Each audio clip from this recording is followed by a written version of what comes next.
حافظ عبدالاحد ہے. میں پاک کا تکافل کے ساتھ 10 سال سے منسلک ہوں. سب سے پہلے تو آپ کا شکر گزار ہوں کہ آپ میرے پاس تشریف لائیں اور تکافل سے متعلق مجھے کچھ بولنے کا موقع دیا ہے. تکافل عربک زبان کا ورڈ ہے. اس کی میننگ ہے آپس میں ایک دوسرے کی کفالت کرنا. آپ آسان زبان میں اس کو یوں سمجھیں کہ انٹرنیشنل فائنینس بھی یہ کہتا ہے کہ اگر ایک معاشرے میں 100 خاندان ہوں اور ان کے 100 کفیل ہوں تو ان میں سے ایٹ لیسٹ 5 یا 10 کفیل دنیا سے چلے جائیں گے. تو اب ان 5 یا 10 خاندانوں کی ذمہ داری 90 لوگ مل کر اٹھا لیں، 90 خاندان مل کر اٹھا لیں تو ان کے لیے کوئی پرابلم کریٹ نہیں ہوگی. یا دوسری صورت یہ ہے کہ انہیں زمانے کے رحم و کرم پر چھوڑ دیا جائے اور وہ پریشان ہو جائیں اور معاشرے میں وہ فائنینشیل کرائسس بڑھانے کا سبب بنے. تو اس کے لیے یہ تکافل کا نظام متعارف کروایا گیا ہے کہ یہاں پر ہم لوگ گویا کہ ایک تکافل فیملی بناتے ہیں. جو بندہ بھی ہمارا کلائنٹ یا ممبر بن جاتا ہے اب اس کی فیملی فائنینشیلی پروٹیکٹڈ ہو جاتی ہے. اور خدا نہ خواستہ اس کے ساتھ کوئی مسہیپ ہوتا ہے تو جیسے کہ ہم نے شروع میں کہا کہ تکافل کے معنی آپس میں ایک دوسرے کی کفالت کرنا، تو اس فیملی کا کوئی بھی بندہ اگر اس دنیا سے چلا جاتا ہے تو ایک نظام کے تحت اس کی فیملی کی کفالت کی جاتی ہے. اس کو کفالت کی مد میں ایک لم سم اماؤنٹ پے کیا جاتا ہے تاکہ وہ اپنی کچن کاسٹ کو چلا سکیں. فار سپوز ایک شخص ہے وہ گھر میں 50,000 روپے ماہانہ دیتا ہے، یہ اس کی فائنینشیل ورتھ ہے. اب اللہ نہ کرے خدا نہ خواستہ کسی ایکسیڈنٹ کے نتیجے میں وہ مسہیپ کا شکار ہو جاتا ہے، اس کی ڈیتھ ہو جاتی ہے، تو جو لوگ فائنینشیلی اس پر ڈیپینڈ کر رہے ہوتے ہیں ان کی کرنٹ کاسٹ بھی موجود ہوتی ہے، فیوچر کاسٹ بھی موجود ہوتی ہے.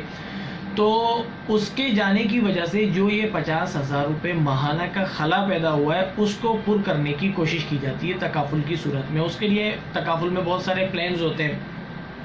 آپ نے اگلی بات یہ پوچھی کہ انشورنس کے لوگ اسے کیسے جوائن کر سکتے ہیں.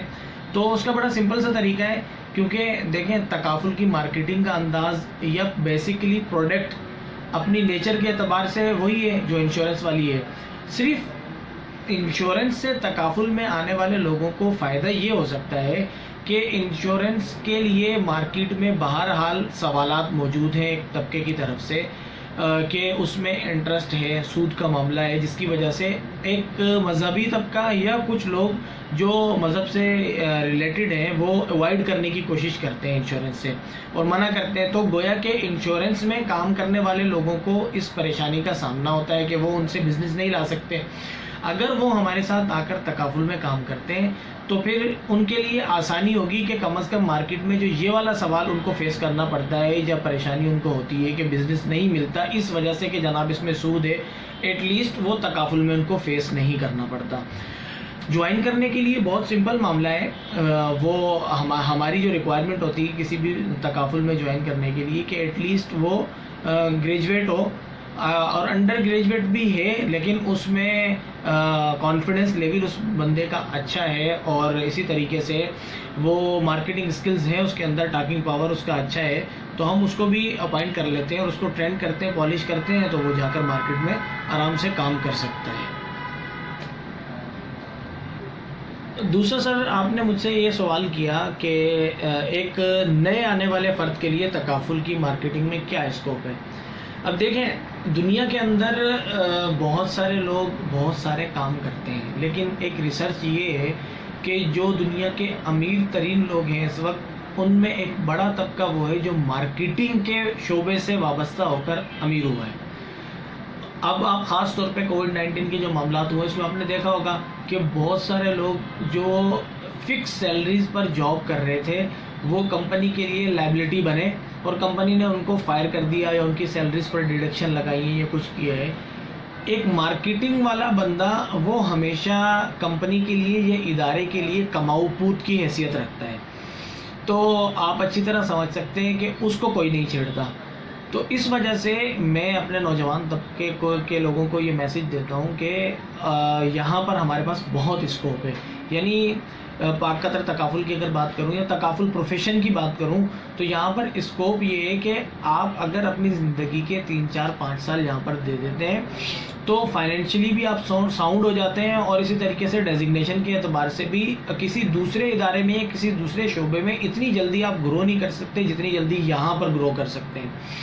اور 3 4 5 سال دینے کے بعد آپ کی ایک پورٹ فولیو جنریشن ہو جاتی ہے، اس کی انکم آپ کو آتی ہے، اسی طریقے سے آپ کے لیے پھر کام کرنا آسان ہو جاتا ہے.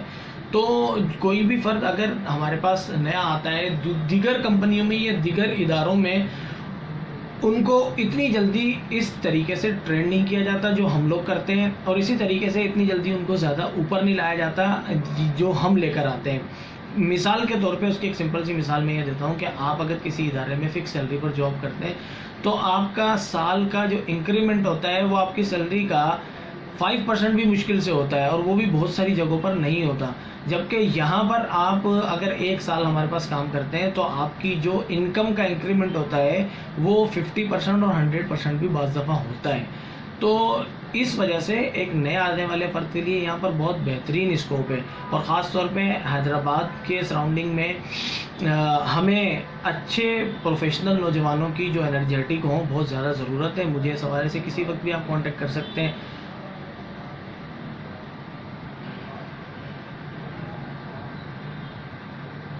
تیسرا سوال آپ نے یہ کیا کہ تکافل میں کلیم کی ادائیگی کس طرح سے ہوتی ہے، تو اس سوال کا جواب دینے سے پہلے میں تھوڑا سا تکافل کا میکینزم سمجھانے کی کوشش کروں گا، اور ایک تکافل اور انشورنس میں جو بنیادی فرق ہے وہ بتانے کی کوشش کروں گا۔ دیکھیے، انشورنس کا جو میکینزم ہوتا ہے اس میں جو کلیم فنڈ ہوتا ہے وہ ٹیکنیکلی کمپنی کی ملکیت ہوتا ہے،